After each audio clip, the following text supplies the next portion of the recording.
Hey guys, tonight we step into a world that seems glittering at first glance, but is darker than you might ever imagine.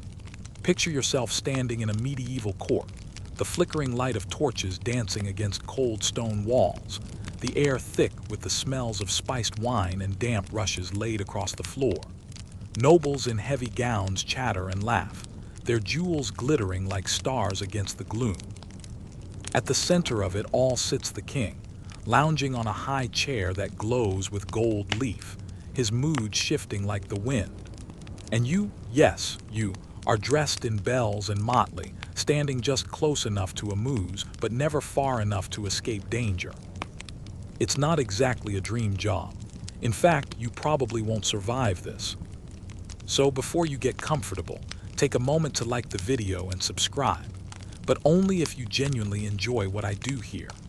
And if you're watching from your own corner of the world, go ahead and let me know your location and local time down below. I always love seeing where you're tuning in from. Now dim the lights, maybe turn on a fan for that soft background hum, and let's ease into tonight's journey together. You don't start here by choice. Nobody wakes up and says, I want to be the fool who risks decapitation if the king doesn't laugh at my joke.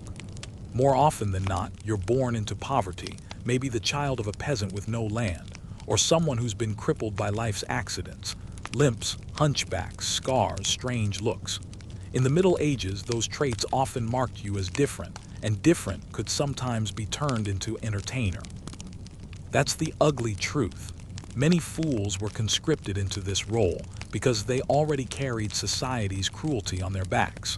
A crooked body could become a crooked career, all for the amusement of those who sat higher at the table. The first time you step into the court, it dazzles you. The colors, reds as deep as spilled wine, blues painted with crushed lapis lazuli imported all the way from Afghanistan, cloth woven with gold thread, everything is overwhelming. You've never seen wealth like this. You've been pulled from dirt and dung into what looks like heaven, though you'll soon learn it's closer to a gilded cage. The crowd stares at you with curiosity. They expect something, laughter, pratfalls, clever wordplay. Your bells jingle with every movement, a sound that says, I'm here to perform, I'm not dangerous. The irony is sharp. In a hall where knights polish swords and barons plot wars, you're the one forced to wear the costume of harmlessness. Now the motley itself, your outfit isn't just bright scraps of cloth sewn together. It's a uniform of humiliation. Each color clashes deliberately, reminding everyone that you are beneath them. The hood, often with floppy ears or even horns, makes you look like a mix between a rabbit and a demon, depending on who's laughing. And those bells, they aren't just decorative. They announce your presence everywhere you go. You can't sneak, you can't slip away unseen. You're always ringing like a living alarm that says, here comes the fool. And here's the funny part. You quickly realize that in this world, your clothing is both your shield and your prison. It protects you from being mistaken as an ordinary servant, because the fool has a peculiar sort of immunity. But it also makes sure everyone knows their entertainment is ready on demand. You are the Netflix of the 15th century, only without the pause button. But your real armor isn't the fabric, it's your wit. A fool who cannot think fast, who cannot juggle words with the same agility as juggling knives, doesn't last long. A single bad joke could mean not only losing the king's favor, but also earning a noble hatred. And hatred in this world isn't petty, it's lethal. Remember, dueling and vendettas aren't movie plots here, they're daily realities.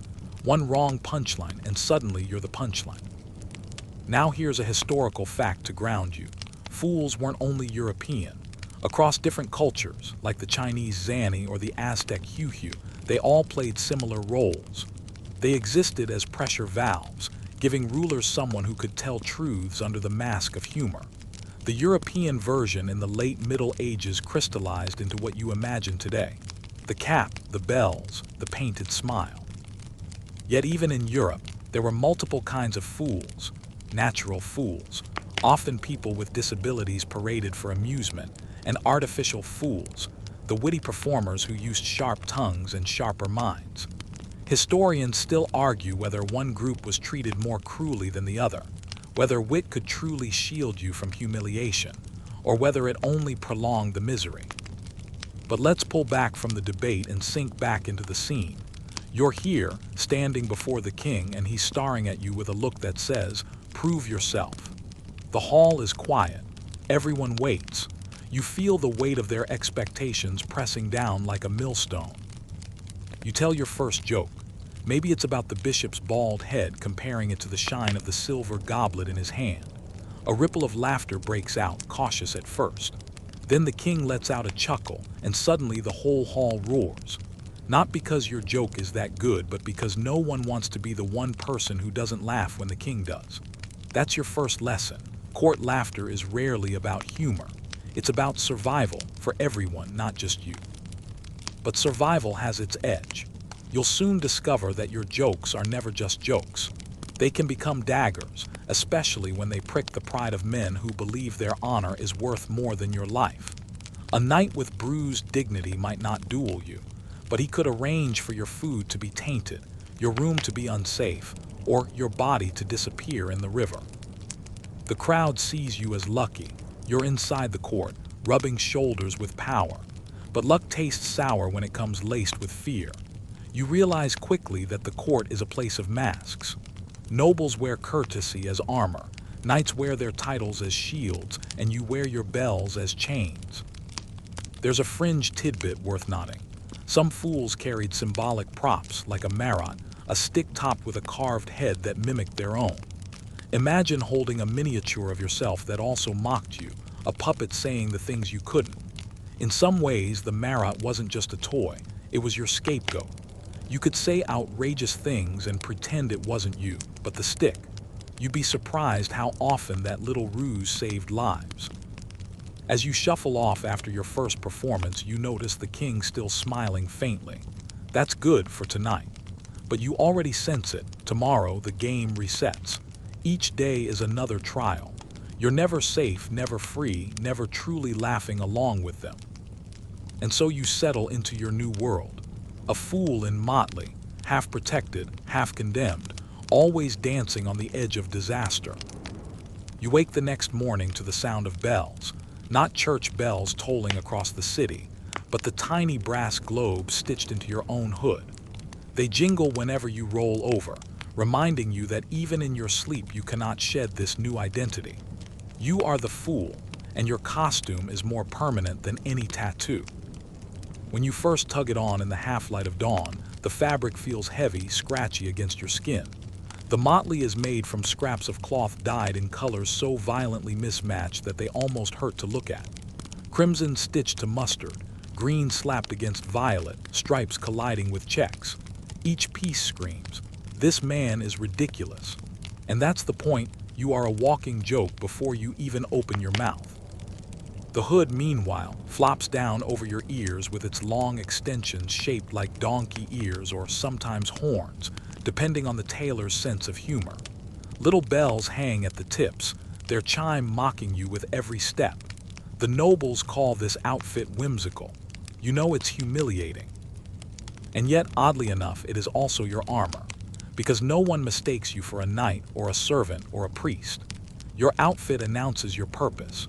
You exist to amuse, to distract, to be the safety valve when tension boils over.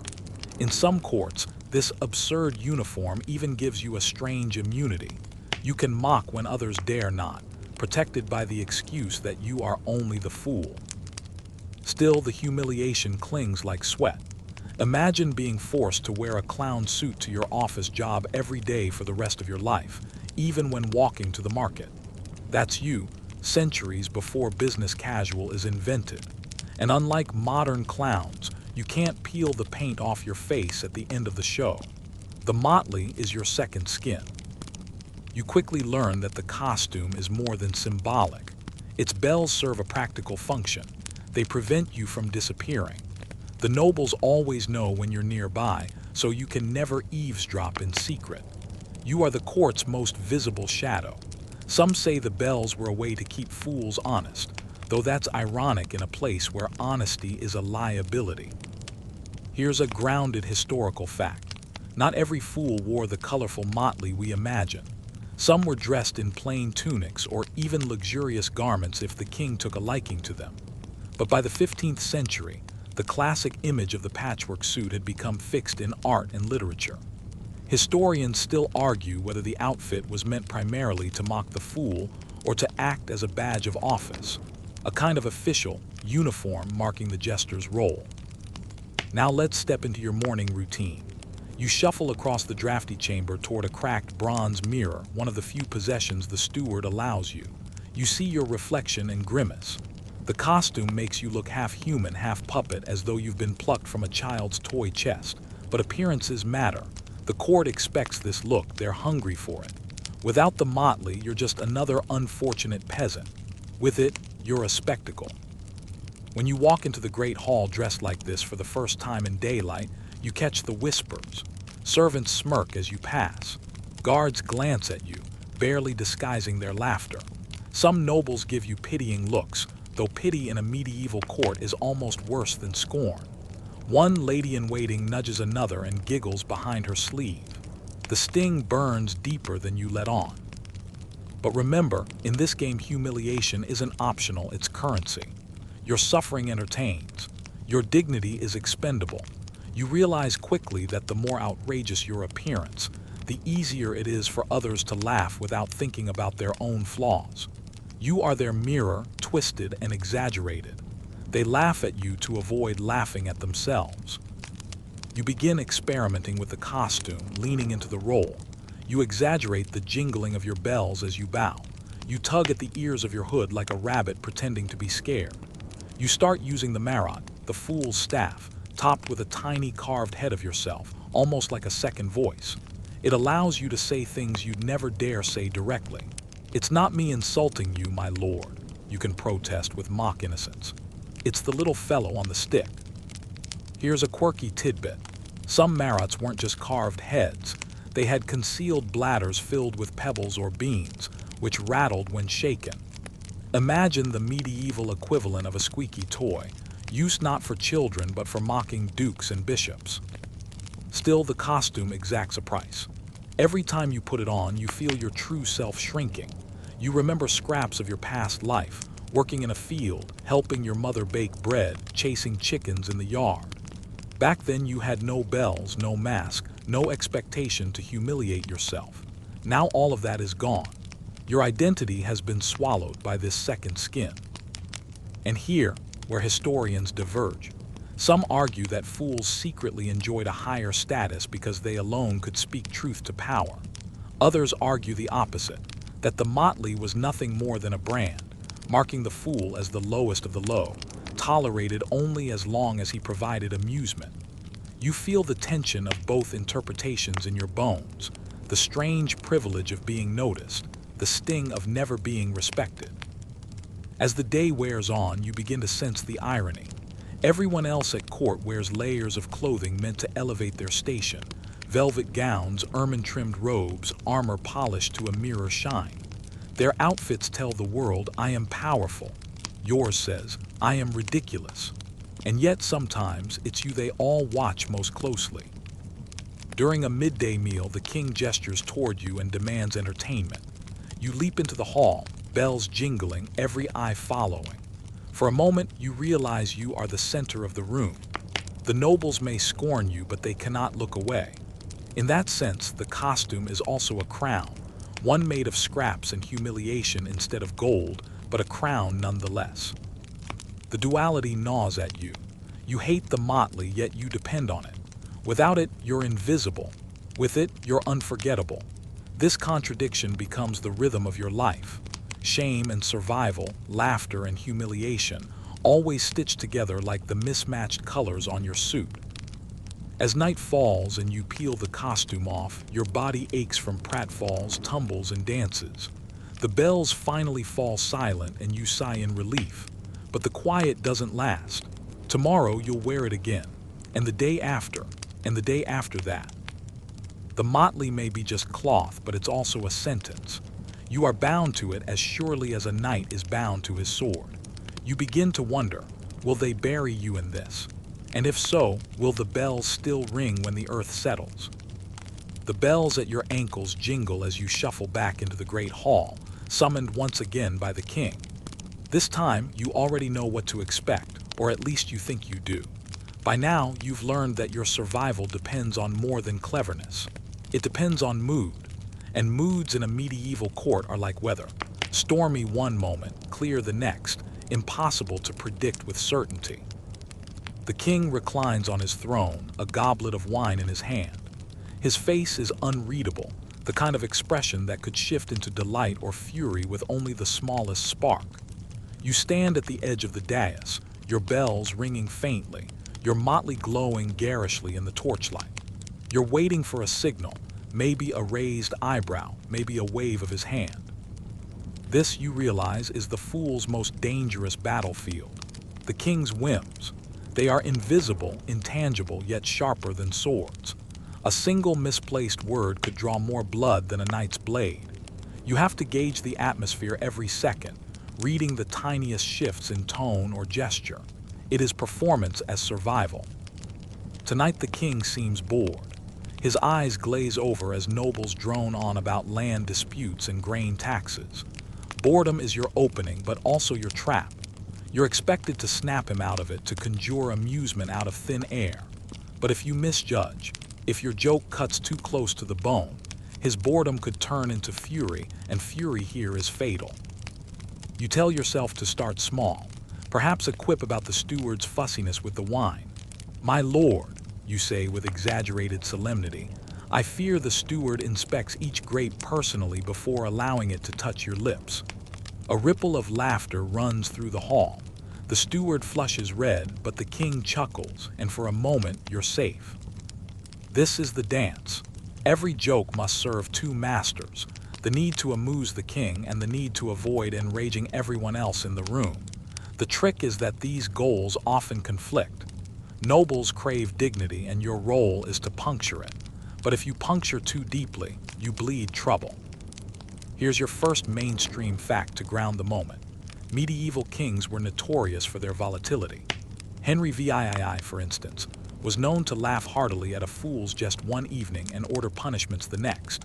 Historians still argue whether fools truly enjoyed license to mock without consequence, or whether this so-called protection was little more than a myth retold in plays and ballads. What you feel in your bones is simple. Immunity lasts only as long as the king is amused. The king calls for more. He wants you to push further. You know better than to refuse. You mimic a pompous nobleman's gait, swaying your hips and puffing out your chest, bells jingling with each exaggerated step. The court bursts into laughter. Even the noble you mock cannot help but smile, though the tightness in his jaw tells you he'll remember this later. That's the constant danger. Jokes are like arrows. They fly quickly and people pretend to laugh them off. But arrows wound and wounds fester. You are planting enemies with every quip. Some may take years to grow bold enough for revenge, but you feel their eyes on you, and you know it's only a matter of time. Here's a quirky tidbit. In some courts, fools weren't just jesters, but were expected to act as scapegoats. When decisions went badly, the fool could be blamed in jest, sometimes even punished in earnest, as though mocking fate itself. Imagine being the lightning rod for failure, simply because your job is to be ridiculous. The night wears on. The king grows rowdy, his cheeks flushed from too much wine. He demands a harsher joke, one aimed at a rival noble. Your heart pounds. This is the razor's edge. If you hesitate, you look weak. If you strike too hard, you may not live to see dawn. You choose carefully. A sly jab, a play on words enough to amuse without drawing blood. The hall erupts in laughter and the king slaps his knee, delighted. Relief floods you, but only for a moment, because you know tomorrow he might ask again, and the day after, and one day, inevitably, your balance will falter. This is the fool's paradox. You are most valuable when the king is least predictable. Your wit becomes the leash that tames his boredom, his temper, his melancholy. But leashes can snap. As you retire to your quarters, you replay every word in your head, wondering if you went too far. You remember the noble, clenched jaw. You remember the steward's flushed face. You remember the king's laughter and hope it still lingers by morning. You lie down on your straw mattress, motley folded beside you, bells silent at last. Sleep comes slowly, because in this life the line between laughter and disaster is only ever the length of a single joke. The hall echoes with laughter, but as you bow low, you already sense the hidden danger in every chuckle. Tonight you're learning the cruelest truth of this profession. Mockery is your weapon, but it's also the rope tightening around your neck. You rise from your bow and scan the room. Nobles sit at long tables, their faces half-lit by tallow candles. They clap, they cheer, they nudge one another with the delight of seeing someone else ridiculed instead of themselves. And you're the safe knife. They can laugh at your jests without admitting the truth in them. You take the risk so they can enjoy the release. But the line is thin. Every jest, every clever word is a gamble. You're supposed to prick egos but not pierce them. You're supposed to laugh with the nobles while actually laughing at them. One wrong phrase and the court goes cold, the silence heavy enough to crush you. It's a balancing act so delicate it makes walking a tightrope seem easy. You start with small targets, the steward who worries too much, the knight who snores in chapel, the lady who's constantly late to meals. These jokes earn laughs, the safe kind. Everyone chuckles, no one feels truly hurt. But soon the king leans forward, his eyes gleaming. He wants sharper words, more dangerous cuts. And when the king hungers for cruelty, you can't refuse. So you go after a baron's swollen pride. You imitate the way he struts across the hall, chin high, belly thrust out like he's about to give birth to a wine cask. The court roars. The king slaps his thigh. But the baron's smile is stiff, his eyes narrow. He laughs on the outside, but you can see it. The wound you just inflicted, invisible but deep. This is the fool's second burden, to wound and then pretend it was all in fun. Here's a solid historical fact to anchor you. Jesters often held a strange position in medieval courts, halfway between tool and tormentor. Some were expected not only to amuse but to insult. Their mockery was entertainment, but also a form of subtle social control. By ridiculing arrogance or vanity, they reminded nobles of their fallibility. Yet historians still argue whether this was intentional satire or simply cruelty packaged as comedy. Was the fool a mirror of society's flaws, or merely a clown meant to distract from them? The debate lingers. You feel the danger firsthand. After the laughter dies down, the baron catches your eye. His smile doesn't reach his eyes. That's the look of a man already planning a grudge. And you know, grudges in this place are lethal. But the king is pleased, and that's all that matters for now. He waves for you to continue, his mood brightened by your sharp tongue. You obey, though every instinct tells you to tread carefully. The court is a garden of fragile egos, and you are stomping through it in iron shoes. A quirky tidbit surfaces in your mind. Some jesters in France were required to insult guests so thoroughly that their dignity would be shredded before the feast even began. It was considered good sport, like roasting someone on stage today, except the stakes weren't just embarrassment. Offend the wrong person, and you risked more than booze. You keep going, mocking one noble's poor hunting aim, another's endless boasting, another's perfume that smells more like goat than roses. The hall shakes with laughter, but with every jest, you add a stone to the pile of enemies you're making. And then the king himself leans forward, daring you to try. "What about me?" he asks, eyes sharp. The hall goes silent. Everyone waits. The air feels thick enough to choke you. This is the deadliest moment of all. To refuse is to show fear. To mock the king is to gamble with your life. You take a deep breath, your bells jingle, and then you bow deeply. "My liege," you say, your voice solemn, "I would mock you, but how could I possibly make a jest sharper than your wife's tongue when you forget her birthday?" The hall explodes. Even the queen laughs, covering her face with her veil. The king roars with delight, and just like that, the tension breaks. For tonight, you've survived. But in your chest, your heart is hammering, because you know this cannot last forever. Someday the king's laughter will falter. Someday you'll say the wrong words. And then the court will remember that beneath the bells, you're only a man. When the feast ends, you slip back to your quarters, but sleep doesn't come easily. You think of the baron's cold eyes, the noblewoman's stiff smile, the steward, clenched jaw. You imagine them whispering in corridors, plotting little revenges. Maybe nothing will come of it. Or maybe one day you'll taste the bitterness of poisoned wine or find a blade where you least expect it. Mockery is your tool, your craft, your shield. But it is also your curse. Every laugh you earn is another knife at your back. And so you lie awake, staring at the dark ceiling, listening to the echo of fatting laughter. In this world, humor doesn't protect you. It condemns you. The laughter of the feast fades into memory, and in its place comes the quieter truth of everyday life. Because when the jokes are done and the torches burn low, you discover another hard reality of being a king's fool. You are never invited to the real table. The nobles dine on gilded platters piled with roasted swan, venison glazed in honey, delicate pastries dusted with sugar imported from far-off lands. The smells alone could intoxicate you. Savory meat, buttery crusts, spices so rare that entire fortunes have been built on them. But you sit with the servants or sometimes off in a corner, waiting for scraps. Your meals are bread gone slightly stale, stews thick with barley but thin on meat, ale watered down so much it tastes like sour rain. You pick through leftovers, sometimes gnawing bones stripped clean of their best bits.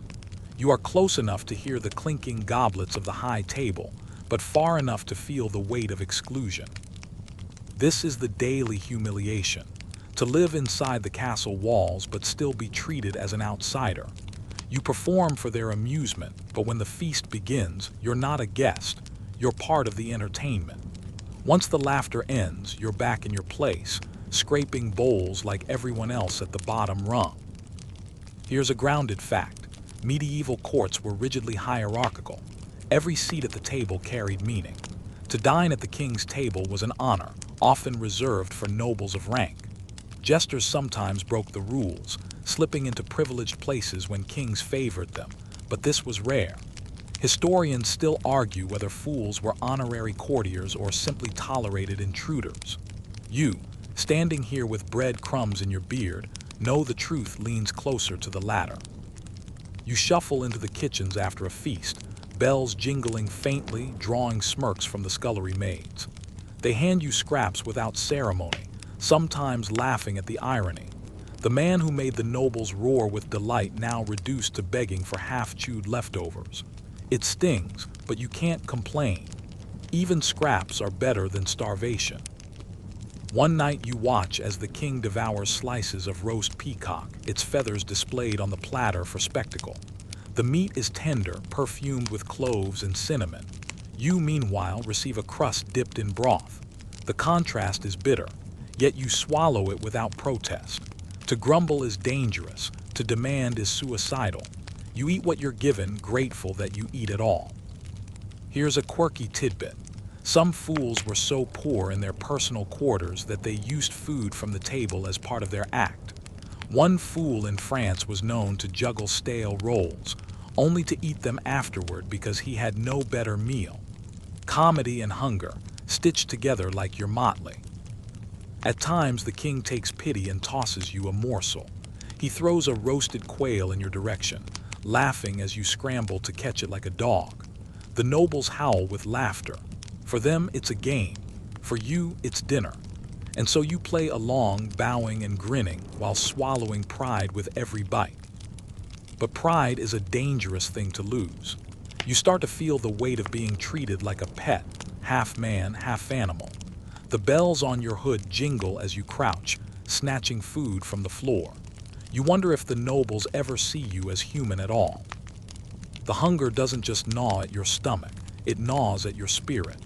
You dream of fresh bread warm from the oven, butter soft enough to spread, cheese that hasn't gone hard at the edges. Instead, you wake to another bowl of watery pottage, your body aching from poor nourishment. The irony is sharp. You make kings laugh, yet you cannot even guarantee a full belly. Sometimes, though, scraps reveal secrets. In the kitchen, while gnawing on bones, you overhear servants gossiping about affairs, conspiracies, whispered scandals. Your lowly place gives you ears in corners others ignore. You store these tidbits away, knowing they might save your skin one day, or at least give you ammunition for another joke. Historians still argue whether fools lived better or worse than common peasants.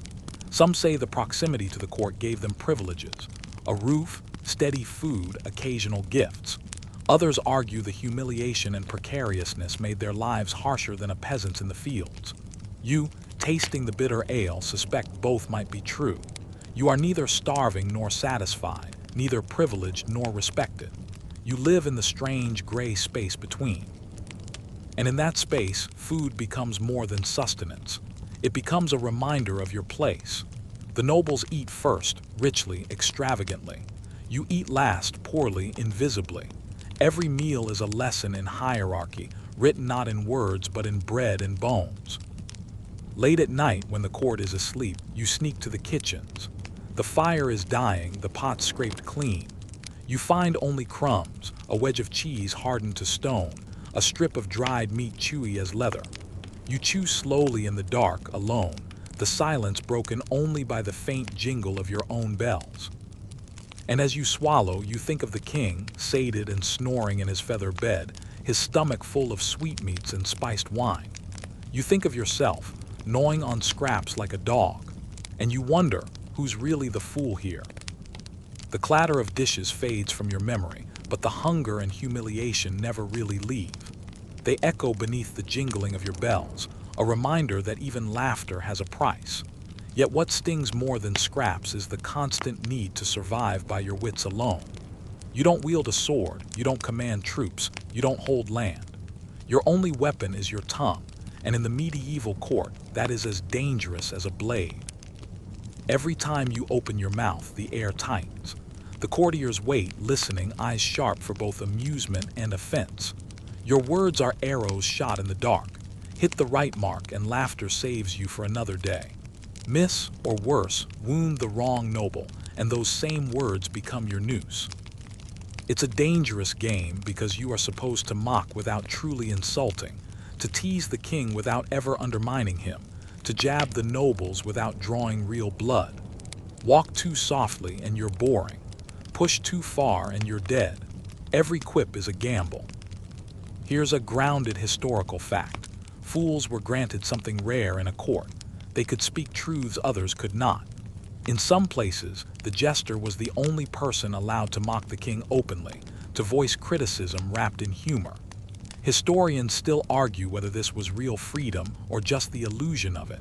You, with sweat prickling under your motley, know it feels more like dancing on the edge of a sword. Picture it, the hall is buzzing, the king drunk on wine, the nobles red-faced with mirth. You step forward, bells chiming, and deliver a line about the lord who ate too much goose. The room roars. For a moment you're safe. Then you slip in a sharper joke about the king's new tax. The laughter shifts, louder but nervous. All eyes flick to the king. Will he laugh, or will he order your head on a pike?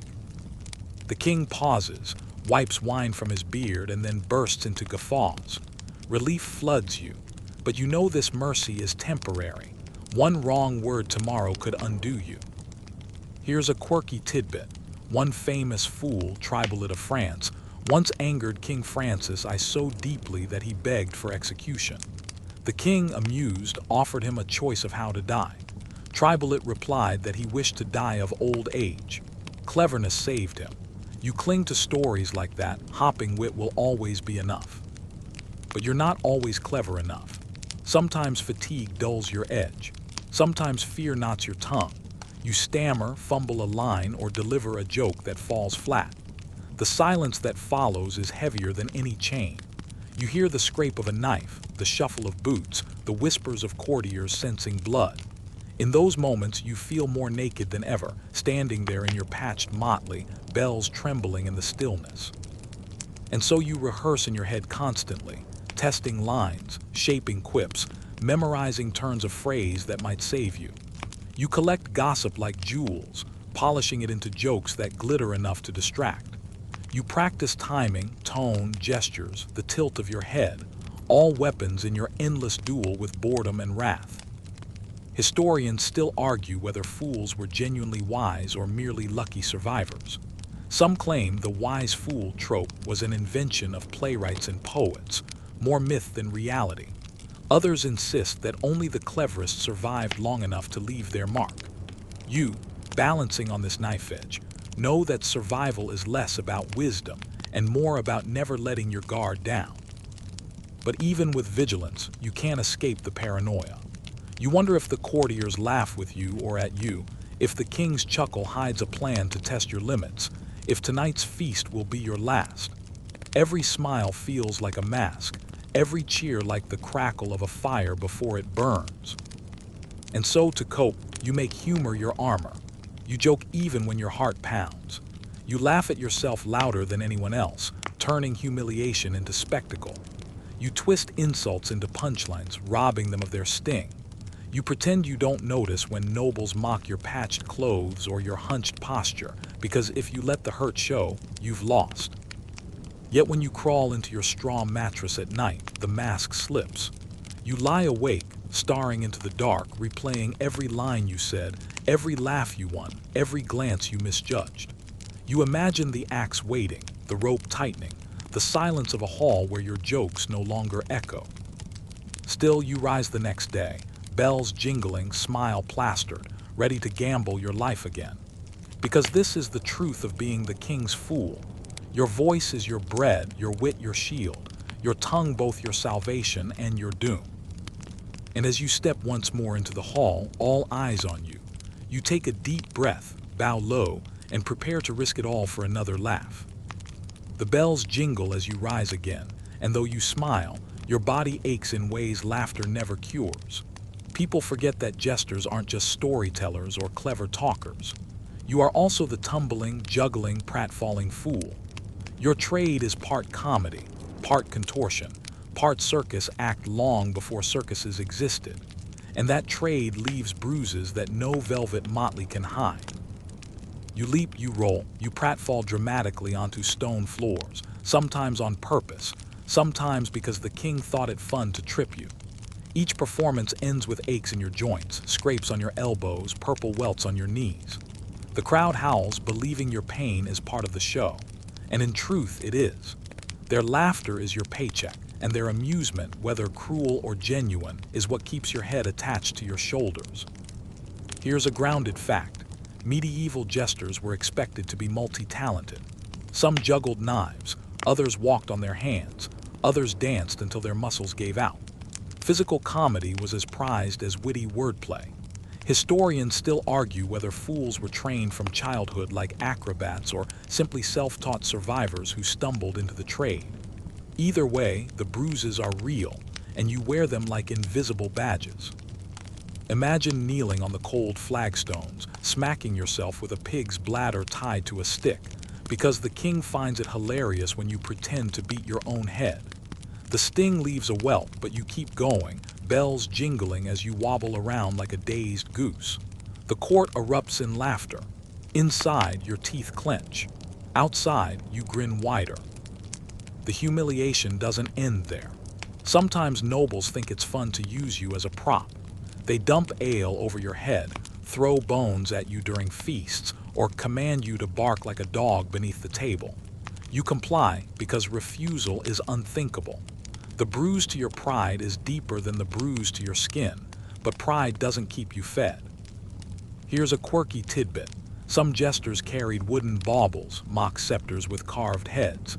The joke was that this toy was their only authority, but the truth was darker. These baubles were sometimes used to hit themselves during acts. You slap yourself across the face with your bauble, the crack echoing, the courtiers shrieking with delight. Your cheek stings, but you bow because pain sells. The court doesn't see the aftermath. They don't see you limping back to your straw mattress, kneading your bruised muscles with hands that shake. They don't see the headaches after banging your head into a wall for a punchline, or the raw throat from shouting until your voice cracks. They see only the fool who never stops smiling. Historians still argue whether jesters were genuinely mocked by their patrons or treated with a strange kind of affection. Some records show fools being gifted clothes, coins, even land. Others reveal tales of cruelty, jesters beaten for bad jokes, whipped for hesitation, or locked away for sulking.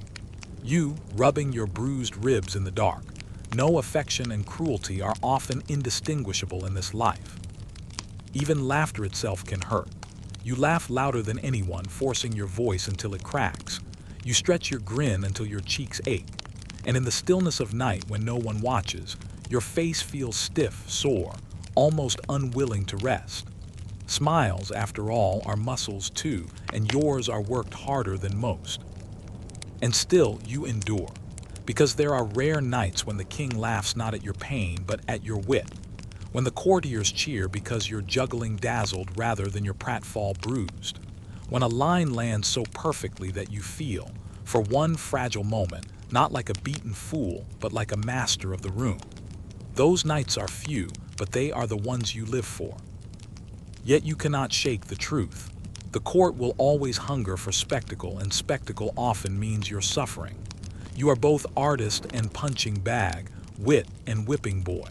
And as long as laughter is bought with bruises, you will keep paying the price. And so you rub your sore knees, adjust your jester's hood, and prepare to tumble again tomorrow. Because no matter the pain, the bruises, or the humiliation, the show must go on, and you are the show. You wake in the dim morning, bells tangled against your ear, straw poking through the thin cloth of your bedding. You stretch, but the ache in your shoulders reminds you of yesterday's pratfalls, yesterday's bruises. And still, you rise. Because what gnaws at you more than pain is fear. The fear that today your tongue may slip, your act may falter, and the king's patience may finally end. There is no contract, no written guarantee of your safety. Your place at court depends entirely on the whim of the ruler you serve. One moment, you're the jewel of the feast, praised for your wit. The next, you are a nuisance, disposable, dangerous. The line between safety and execution is thinner than parchment, and you walk it every day with jingling bells. Here's a grounded fact. Many jesters were protected, but their fates were precarious. Some survived long reigns and were buried with honor. Others, after one careless insult, found themselves beaten, exiled, or executed. Historians still argue whether the fool's privilege, this so-called right to speak freely, was truly a shield, or whether it was only a trick to keep fools daring enough to entertain. You, living it, know the truth. Privilege is a curtain that can drop at any moment. Picture a hall in full revelry. The king lounges, goblet in hand, while courtiers titter and gossip. You step forward, toss out a line about the rising taxes, wrapping it in rhyme so it stings less. The hall erupts with nervous laughter, but then silence. The king's gaze lingers on you, sharp as steel. He does not laugh. He does not frown. He simply watches. And in that endless heartbeat, your survival hangs by a thread. You try to grin wider, bow deeper, spin the moment into another joke. Sometimes it works. The king chuckles, waving his hand, and the court breathes again. But sometimes it doesn't. Sometimes he lets the silence linger, just long enough to remind everyone who holds the blade. Here's a quirky tidbit. Will Somers, jester to Henry VIII, was said to be one of the few who could lighten the king's mood during his infamous rages. But even Somers had to tread carefully. Stories suggest that when Henry's temper flared too high, not even the fool dared speak. You think of that often, reminding yourself that even the safe fools were never safe. The fear shapes you. You measure every word, polish every quip, study every twitch of the king's face like a scholar poring over scripture. A twitch of the eyebrow, a tightening of lips, these are signals you learn to read faster than any noble, because those signals tell you whether to push the joke or retreat into silence. Historians still argue whether fools were ever truly executed for their words, or if the threat was exaggerated. You, in the thick of it, know the truth doesn't matter. The fear itself is the executioner. It sharpens your tongue even as it ties it in knots. At night you dream of the scaffold. You see yourself climbing wooden steps, bells jangling, motley fluttering in the wind. The crowd jeers, laughing not at your wit but at your disgrace. You kneel, hear the hiss of a blade, and wake drenched in sweat, clutching your own bauble like a child clutching a toy. And yet by morning you smile again, because what else can you do? Fear is the tax you pay for survival. Every laugh you earn buys you another day of life, another bowl of stew, another chance to keep the axe at bay. But the fear also teaches you a twisted skill, how to weaponize truth. You learn to say what others dare not, but in such a way that it feels like jest. You wrap criticism in riddles, soften mockery with slapstick dress warnings in rhymes. You become not just a fool, but a mirror, showing the court its flaws with enough sparkle that they laugh instead of rage. Sometimes, though, the laughter rings hollow. You see it in the noble's eyes. They know what you're saying. They hear the truth beneath the jingle. They laugh because they must, because to do otherwise would expose them. And you wonder for a flicker of a moment if you've become more dangerous than they realize. The irony is sharp. You live in constant fear of execution, yet the very thing that endangers you, your tongue, is also the thing that protects you. Silence would erase you. Words may doom you. So you keep talking, keep joking, keep dancing along the blade's edge. You step into the hall again, bells chiming, heart steadying. You know today's laughter might be your salvation or your last sound. But you bow anyway, smiling as though the fear isn't clawing at your ribs. Because this is the fool's paradox. You joke as though nothing matters, while knowing that every word might matter too much. The bells of your hood jingle with every step, and though people laugh when they hear them, what they never notice is how hollow the sound feels to you. The motley, your bright patchwork uniform, marks you instantly, unmistakably. Wherever you go, it declares, this is the fool, the one who amuses, the one who doesn't belong. Even when the hall is roaring with laughter, even when the king himself is wiping tears from his beard, you feel a distance, an invisible wall. You are at the very center of the feast, yet utterly apart from it. The courtiers may laugh at your jokes, but they do not invite you to sit beside them as equals. The servants may nod politely, but they whisper behind your back, calling you half man, half puppet. The motley makes sure you belong everywhere and nowhere at once. Here's a grounded fact. Fools occupied a strange liminal role in medieval society. They weren't fully noble, nor fully servant. Some were highly valued by kings, yet still mocked by lesser courtiers. Historians still argue whether fools enjoyed a unique freedom or lived in constant social exile. You, staring at your reflection in a polished goblet, know the answer leans toward exile.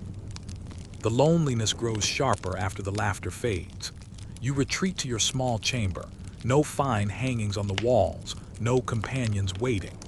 The echoes of the feast still ring in your ears, but the quiet that follows is heavier than stone. You've made a hall full of people roar, yet now you can't find a single soul who wants to share your silence.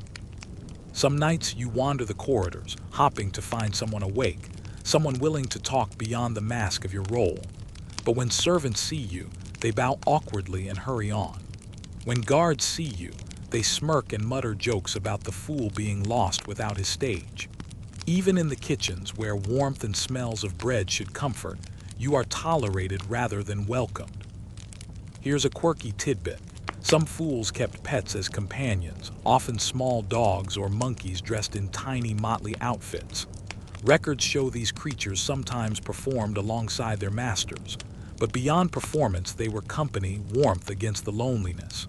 You imagine yourself with such a creature, whispering to it when the halls are empty. But you don't have one. You have only your own reflection.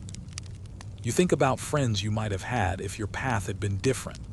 Would you have been a farmer, sharing ale with neighbors after a long day? Would you have been a tradesman, laughing with apprentices in a busy workshop? Instead, you are the lone fool, your laughter bought and paid for, your companionship always a performance. Historians still argue whether jesters formed real friendships with their kings. Some tales speak of fools as confidants, men who eased the monarch's burdens with humor. Others say this intimacy was illusion. Kings can't truly be friends with those they employ to entertain. You, remembering the king's laughter, suspect it is both, a closeness built on performance, never on equality. The motley itself becomes a prison. Its bright colors draw every eye, its bells announce your presence before you speak. You can never slip quietly into a room, never vanish into a crowd. People see the costume, not the person. You sometimes wonder if even you can still see the person beneath it.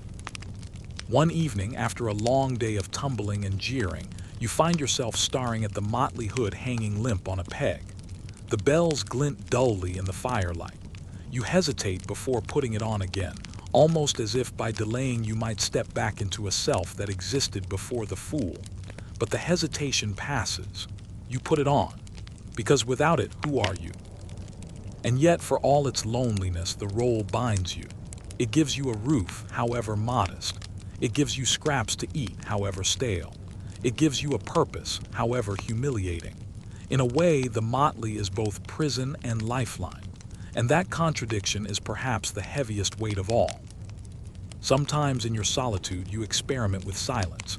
You try to go a day without jokes, without pratfalls, without the mask. You pass servants in the corridor and nod politely instead of quipping. You stand in the hall, bells still, lips quiet. What you find is unsettling. Without laughter, people barely see you at all. You become invisible, like smoke fatting in the rafters. You realize then that even loneliness is tied to performance. Without the fool, you are not even a shadow. So you return to the bells, the grins, the endless performance. Because as lonely as it is to be seen only as the fool, it is lonelier still to not be seen at all. The night is late, the torches gutter low, and for once the hall is empty. No roaring nobles, no clattering goblets, no staged tumbles to amuse the weary. It is in these moments when the world grows quiet that you discover a strange truth. Sometimes the motley makes you more than a fool. Sometimes it makes you a confidant. The king himself calls you closer, waving off attendants and courtiers. His face, flushed with wine, softens in the flicker of the fire.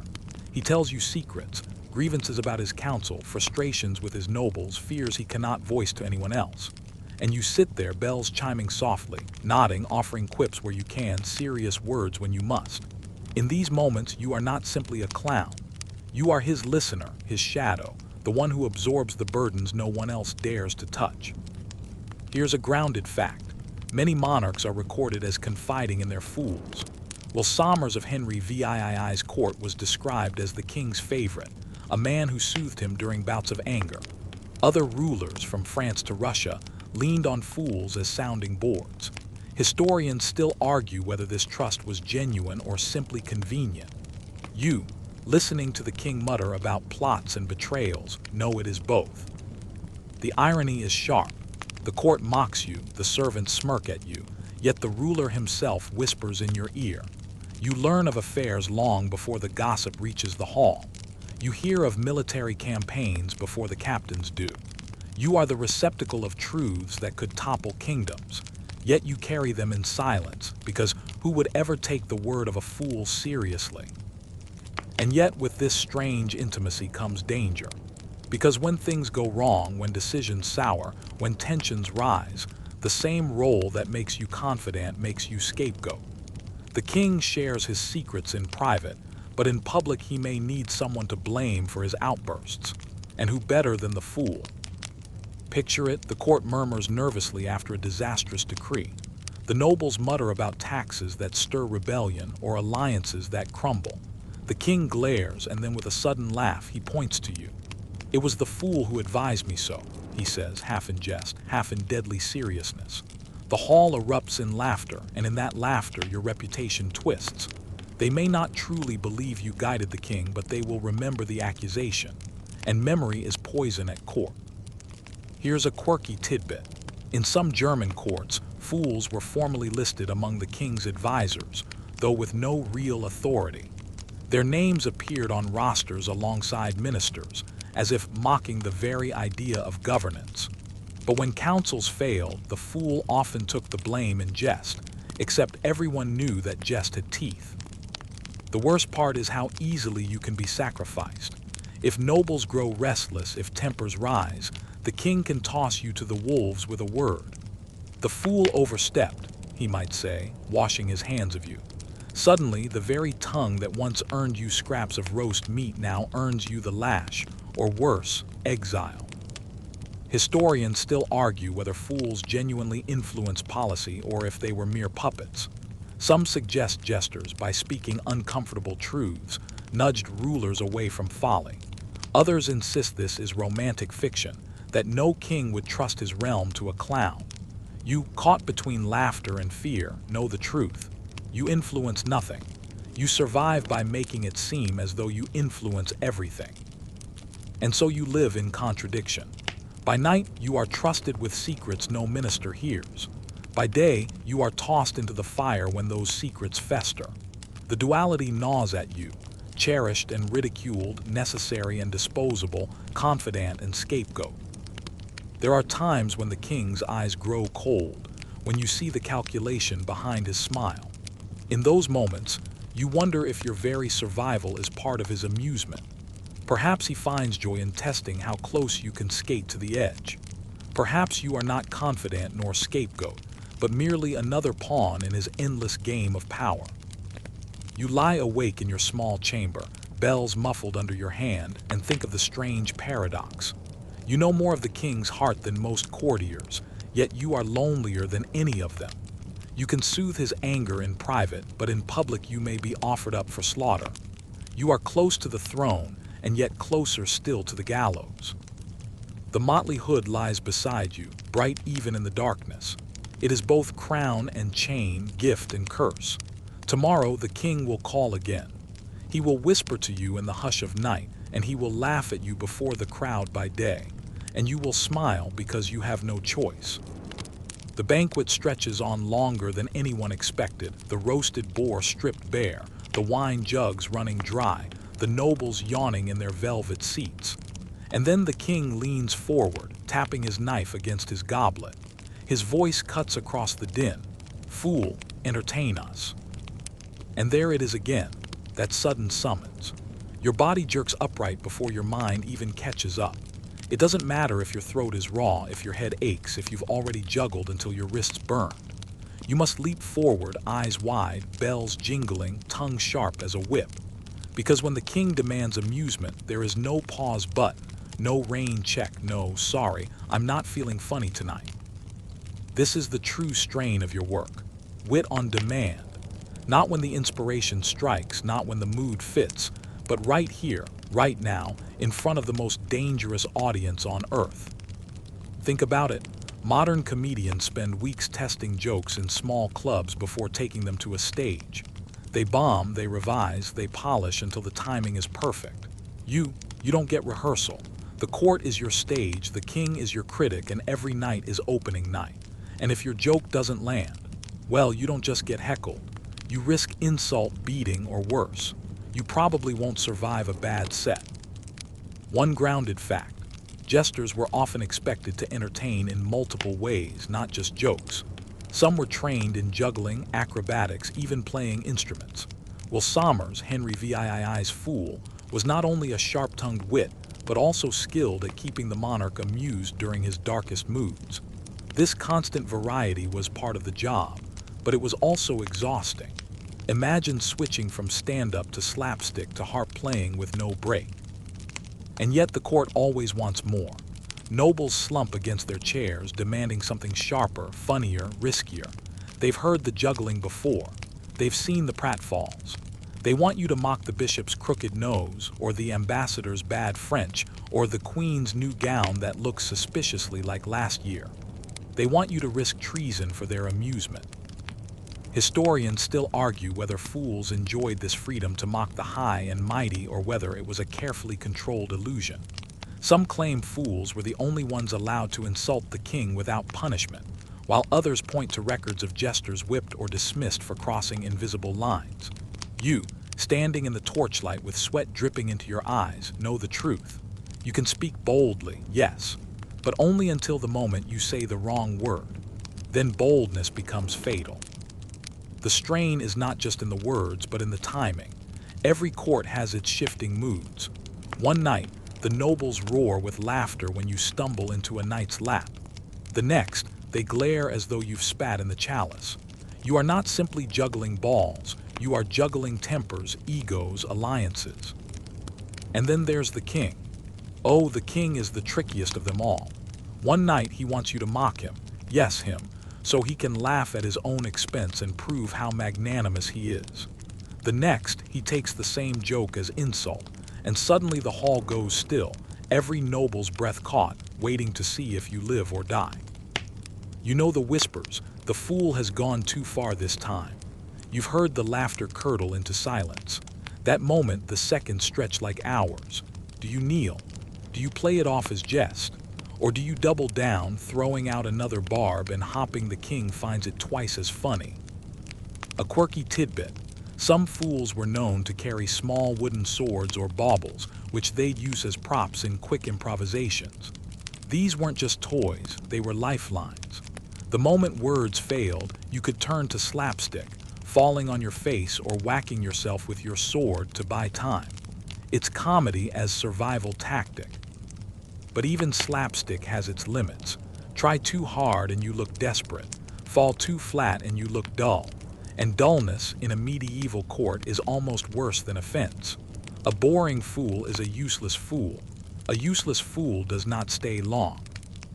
Imagine the nights when the pressure becomes unbearable. You've already performed 3 times that day. Your body aches, your jokes feel stale, your mind blanks. Yet the summons comes again. The hall blurs in the firelight. Every noble face looks at you with the same hunger, entertain us or perish. And you must smile. You must leap. You must somehow dredge up one more clever line, one more pratfall, one more jingle of the bells. Historians still argue whether fools developed scripts of jokes they reused or if they improvised entirely. The truth was probably both.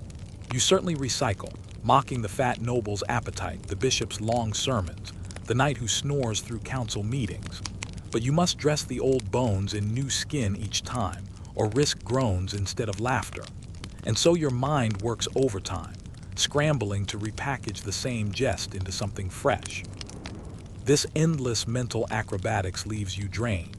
You're not just physically weary from tumbles and tricks, you're mentally wrung dry from constant invention. Your brain becomes a cracked lute string, stretched too tight. Some nights you collapse in your chamber, staring at the rafters, wondering if tomorrow you'll have anything left to give. And yet you keep going, because what choice is there?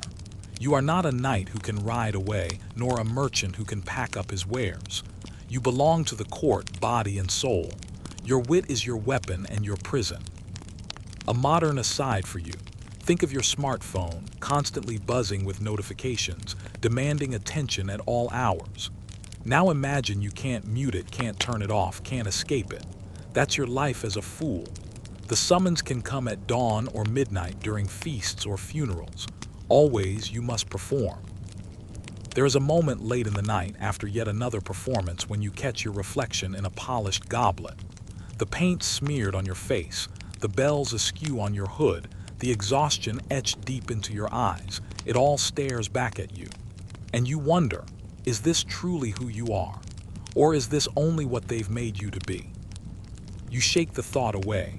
Tomorrow will bring another summons. Tomorrow you will need another joke, another tumble, another spark of wit under impossible pressure. And somehow you will find it, because fools don't get to run out of cleverness, not if they want to live.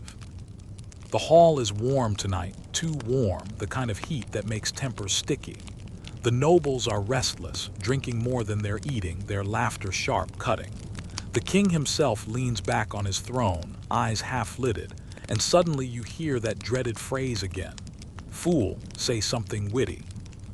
It should be a simple command, the same as always. A quip, a tumble, a little jab at some knight's crooked teeth. But tonight the air feels dangerous.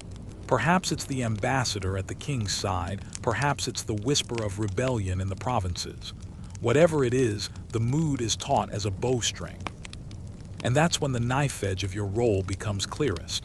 For your humor, the very thing that keeps you alive, can also kill you. One wrong word, One barb that cuts too deep, and suddenly your motley isn't protection. It's evidence. This is the curse of the fool. You are allowed, expected, even to mock, to push boundaries, to say what others dare not. But those boundaries are not marked. They shift like sand in the tide. Yesterday, the king might have laughed at a jab about his taxes. Tonight, he may see it as an insult to his rule. And if he frowns instead of laughs, well, congratulations. You've just stepped into treason. A grounded fact: medieval jesters did sometimes face brutal punishment for overstepping. Archival records mention fools whipped, dismissed, or worse. There's even a grim tale from France of a jester who made a pun about his lord's military defeat and was hanged for it. Historians still argue whether that story is exaggerated or not, but it captures the very real peril. Jokes weren't just entertainment, they were political dynamite. Imagine the silence after a failed jest. You say something about the queen's dowry or the king's costly war, and instead of laughter, there's only stillness.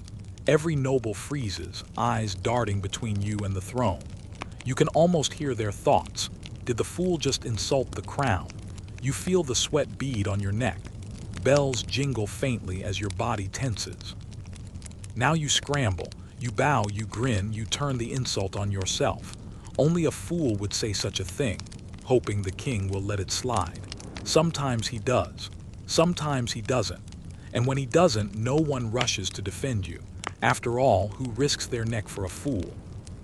A quirky tidbit: some fools carried written pardons from their kings, a kind of get-out-of-jail-free card. One story tells of a jester who accidentally offended a noble, then whipped out his royal pardon to escape punishment. The idea is absurdly comic, like a medieval hall pass, but it shows just how precarious your role was. If you needed written permission to be funny, how free were you really? Still, the danger was part of the appeal. Kings valued fools precisely because they could say what others could not. Your jabs revealed truths the court dared not speak. You mocked the failing harvest, the greedy noble, the botched treaty. And by laughing, the king could show he was in control, that he was strong enough to endure the truth. At least, that's the performance. But inside, who knows what sting your words left? Historians still argue whether fools ever influenced policy through this dangerous honesty. Some say kings took the humor to heart, reconsidering bad decisions after hearing them mocked. Others say rulers used fools as scapegoats, letting them voice unpopular opinions only to crush them later. You, standing in the flickering torchlight, know better than any historian. Influence is a gamble. You might change a king's mind with a well-aimed joke, or you might change your own fate with a noose. The worst part: sometimes the king sets you up. He asks a question in front of the court, a dangerous one. "Tell me, fool, what do you think of my latest decree?" It's a trap dressed as entertainment. Answer too mildly and you're boring. Answer too boldly and you're insolent. Either way, the nobles are watching, eager for blood or laughter. And you're dancing barefoot on knives. A modern aside for you: think of Twitter, where one wrong joke can end a career overnight. Now imagine the audience isn't faceless strangers but a monarch with absolute power. That's your life as a fool, always one sentence away from disgrace or death. The court has long memory for these things. Even if you survive the night, even if the king laughs and waves it off, the nobles remember. They tuck away every dangerous word, every too sharp barb. And someday, when the king's favor cools, they'll bring it back. Remember when the fool mocked your authority, sire. Suddenly the past rises up like a ghost, and it's ready to drag you down. The line between wit and treason is so thin you stop seeing it. You rely instead on instinct, on reading the room, on watching the king's smallest twitch. You become an expert in faces, in moods, in the subtle shifts of laughter. Every chuckle is a reprieve. Every silence is a warning. And still you keep playing the game. Because what else can you do? If you never risk offense, you're dull, and dullness kills fools quicker than mockery. If you risk too much, you're branded a traitor. The balance is impossible, and yet you walk it nightly, motley jingling, smile fixed. When you lie awake in your chamber afterward, the echoes of laughter still ringing in your ears, You wonder what it would be like to speak freely without risk, to tell the truth without twisting it into a joke. But then you laugh softly to yourself, because that's the greatest jest of all. You were never hired for truth. You were hired for danger disguised as humor. And in that role, treason is always just one punchline away. The motley looks cheerful enough. Bright reds, greens, gold bells that glitter in the torchlight. To the court, it's a costume of merriment, a skin of joy. But you know better. Beneath the jingling and the painted grin, your body aches, your spirit cracks, and your mind frays at the edges. You wake each morning already tired. Your limbs feel heavy, your voice hoarse. The bruises from yesterday's tumbles still bloom across your skin, purple and green beneath the cloth. The court wants laughter, but the body that delivers it is wearing down. Every pratfall leaves its mark. Every blow, accidentally landed during a slapstick scene, lingers longer than you admit. It's the physical toll first. Tumbling, juggling, leaping into the air. It all sounds harmless enough, but repeated daily, it grinds you down. Your knees ache from the stone floors. Your back twinges from awkward landings. The nobles love to see you cartwheel or flip, but they never notice when you limp back to your chamber afterward. They clap for the stunt, not the bruises. A grounded fact: fools weren't always jesters with words alone. Many were trained as acrobats, dancers, even wrestlers. Some were physically disabled and pressed into comedy because of it, cruelly forced to turn their bodies into entertainment. Chroniclers mention dwarfs and hunchbacks in courts, mocked for their stature while being dressed in fine clothes to delight the king. Imagine the toll of being reminded daily that your body itself is a punchline. And then there's the hunger. Court banquets overflow with meat and bread, but those feasts aren't for you. You eat scraps, leftovers tossed your way after the lords are done. On lean days, when supplies run low, your belly growls even as you perform. Hunger gnaws at your strength, but still you must tumble, still you must sing.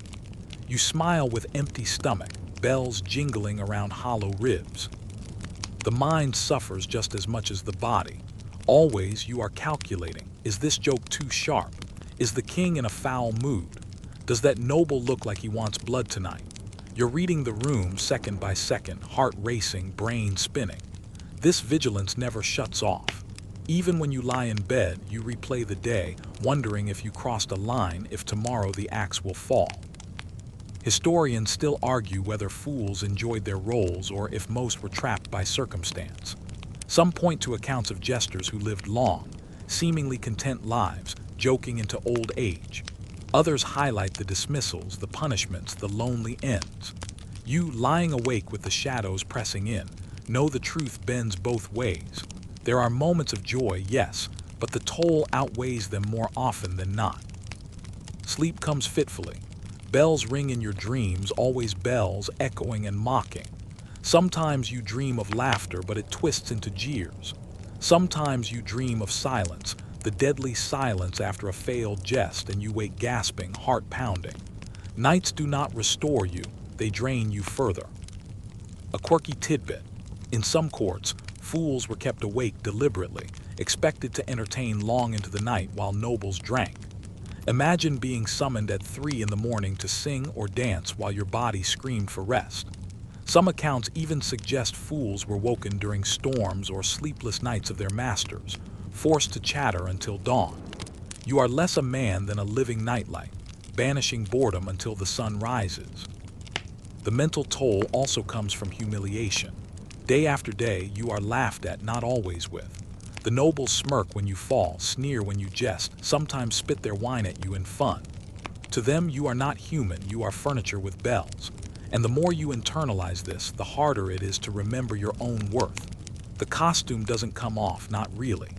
Even in private, you catch yourself performing, making little jokes to the empty room, as if you've forgotten how to simply exist.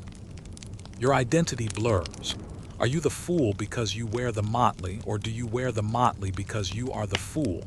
When the king trusts you in private, whispering his fears, you feel human again. But when he mocks you before the court, you feel erased. You are both confidant and clown, yet in neither role are you truly seen. Historians still argue whether fools ever had agency. If they could refuse, walk away, start anew. But you know how unlikely that was. Where would you go?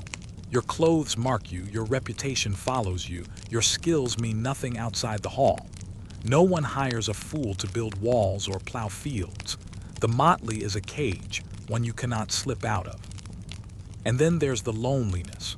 You're always surrounded by people, nobles, knights, servants, but none of them are truly companions. They laugh at you, but they don't talk with you. They clap for you, but they don't care for you. When sickness strikes, when grief overwhelms, who sits by your side? No one. A fool alone is invisible until he's needed to make others smile again.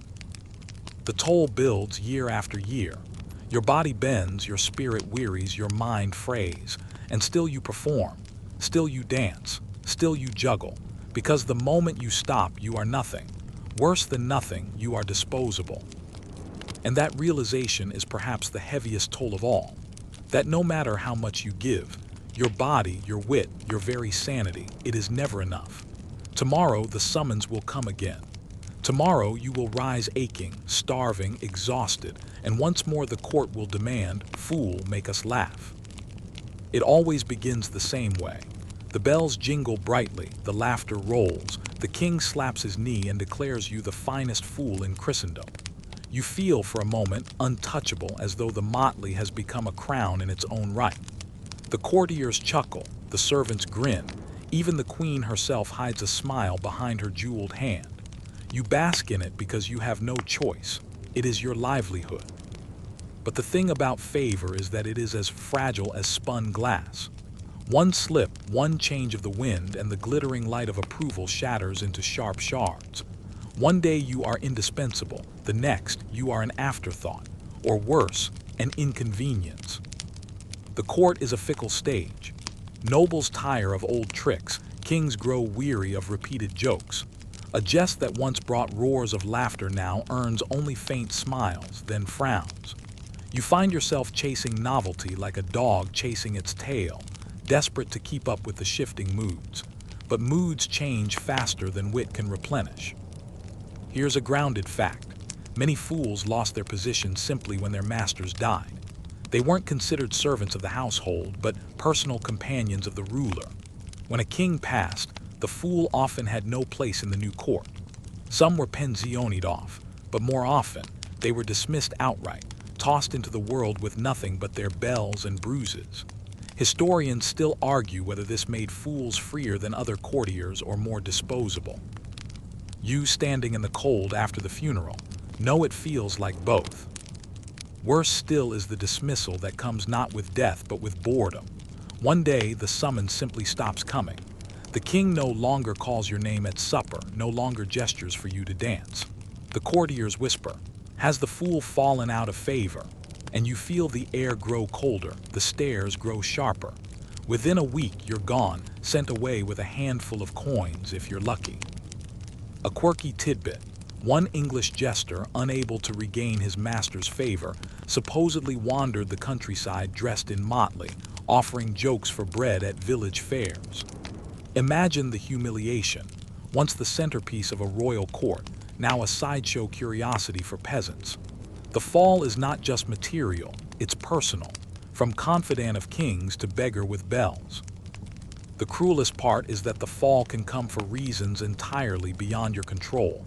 A noble takes offense, an ambassador complains, a queen grows jealous. Suddenly you are accused of insolence, of disrespect, of being no longer amusing. The king may defend you for a time, but his patience wears thin under pressure. Eventually, it is easier to cast you out than to keep explaining why you remain. Historians still argue whether some fools use their precarious positions to slip quietly into safer roles, perhaps as messengers, scribes, or minor courtiers. Some evidence suggests a few did manage to transition, leaving the motley behind. But the vast majority, they vanished from the record. No one writes of fools once the laughter stops. And so you live in constant anxiety, even at the height of your favor. Every cheer feels temporary, every clap of approval tinged with dread. You know the tide can turn with a single mistake, or even with none at all. You are both cherished and disposable, treasured and trivial. The nobles, of course, enjoy this spectacle. They thrive on watching others rise and fall. It reassures them of their own precarious security. Seeing the fool dismissed reminds them that no one, no knight, no lady, no minister, is entirely safe from fortune's whims. You are a living reminder that the ladder of favor has no bottom rung. The dismissal itself is often cruelly anticlimactic. No grand farewell, no gratitude for years of service. Just a curt nod, a small purse, a muttered, "You've done your part." You step out into the world, motley still on your back, bells jingling in the dust. The court forgets you the moment the door closes. For them, fools are interchangeable. Another will come to fill your place, to make them laugh and stumble. You are not a man, but a role. A modern aside. Imagine being let go from your job not because of poor performance, but because your boss simply grew tired of seeing your face. No warning, no severance, just a polite goodbye. That's dismissal as a fool, except instead of losing your paycheck, you lose your entire identity. Sometimes, if you're lucky, another court might take you in. A wandering fool could find employment elsewhere, bringing fresh laughter to fresh ears. But that's rare. Reputation clings. Word spreads quickly if you offended a king, or if your wit grew stale. Other courts are wary of inheriting another man's discarded jester. So more often than not, you fade. Some fools ended their days begging on the roadside, still clinging to the motley as though it held power. Others returned to villages they hadn't seen in years, greeted not as prodigal sons but as curiosities. A man who once dined in a palace now juggling for children on the street. The bells that once jingled in a throne room now echo in alleys. And what of the fool who does manage to retire in favor, perhaps pensioned off or granted a small plot of land? Even then, the motley haunts him. He walks through the village and people still call him the fool. They chuckle at his presence, expecting jokes even as his body stiffens with age. He cannot escape the role. Once you've been a king's fool, you remain a fool forever. The fickleness of fortune gnaws at you even while you're still employed. Every joke feels like a gamble, every smile like a test. You begin to hoard laughter, counting each chuckle as though it buys you one more day of safety. But deep down, you know the truth. The bells always fall silent. The question is only when. And when that day comes, when the court finally turns away, you'll find yourself standing in the cold, staring at your reflection in a puddle. The colors of the motley still bright, but the eyes staring back dull with exhaustion. The costume outlives the man. And the man, he fades into the dust. It is tempting, after all we have said, to believe that the fool's life was nothing but misery. A span of humiliation punctuated by occasional laughter, ending in dismissal or poverty. Yet history is never so simple. If the fool was mocked in life, he was also immortalized in memory. His bells may have stopped ringing centuries ago, but their echoes continue to jingle in our imagination. You might not realize it, but every time you picture a jester, painted face, peaked hood, a bauble in hand, you are conjuring a shadow of those long-ago men and sometimes women who danced for kings. Their legacy is paradoxical. They were considered disposable, yet they have outlasted many of the very monarchs they served. Few people today could name all the Plantagenet kings of England, but most could sketch the image of a medieval jester. The records are spotty, to say the least. Jesters were rarely deemed important enough for chroniclers to record in detail. We know a handful of names: Will Somers, beloved by Henry VIII, Tribolet, who served Louis XII and Francis I of France, Archibald Armstrong, fool to James I of England and VI of Scotland.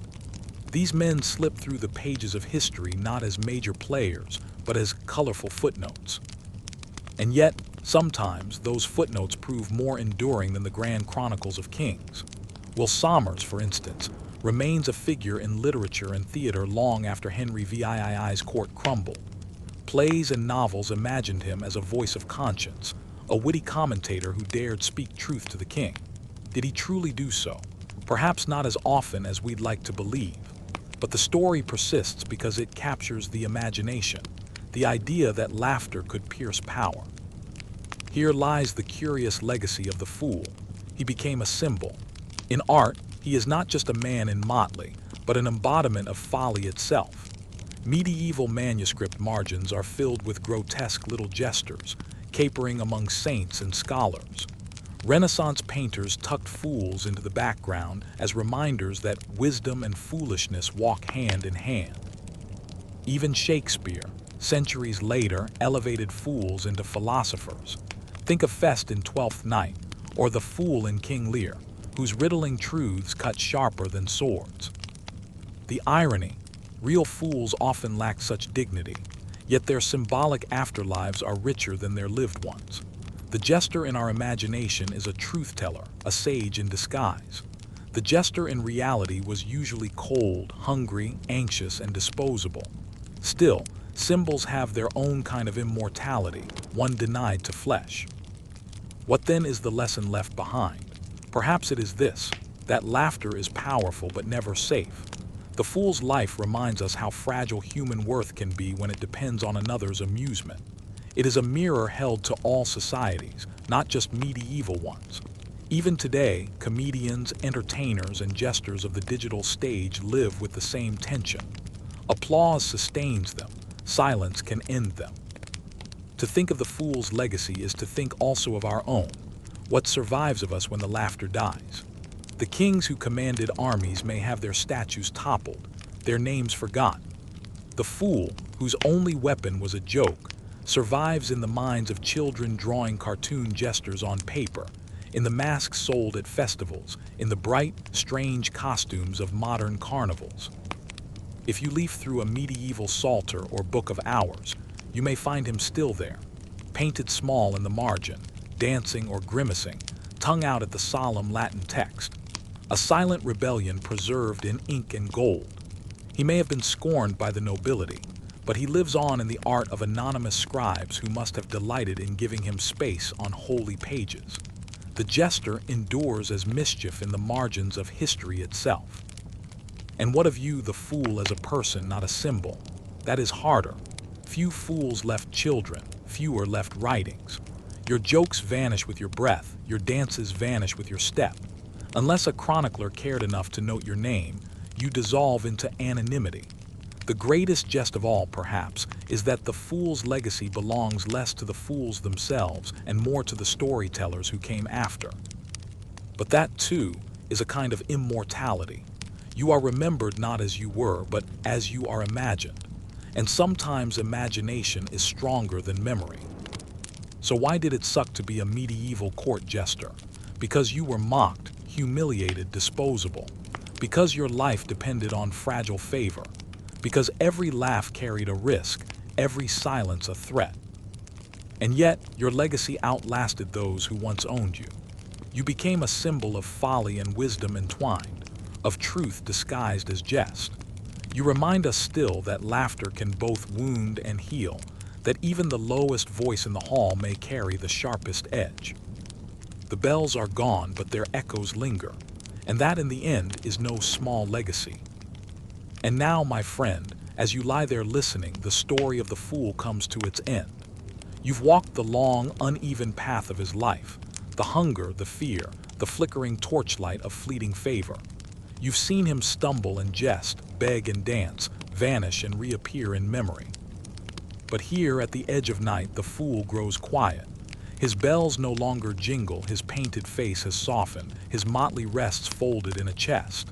The stage is empty. The court is silent. Only the faint hush of time remains. You may imagine him, if you like, sitting on a wooden bench under the moon. The laughter of the day has faded, and now he gazes at the stars. They twinkle without judgment, without demand. For the first time, he is not a fool, not an entertainer, not a servant. He is simply a man, breathing in the cool night air. And so, too, may you rest. You are not required to perform, not required to laugh, not required to dance for anyone's pleasure. The world can wait. Tonight belongs to stillness, to quiet, to sleep. Close your eyes. Let the last echoes of the bells fade into silence. Feel your breath slow, your body grow heavy, your thoughts drift like feathers. The fool has left the stage. The story is told. The night is yours. Sleep well.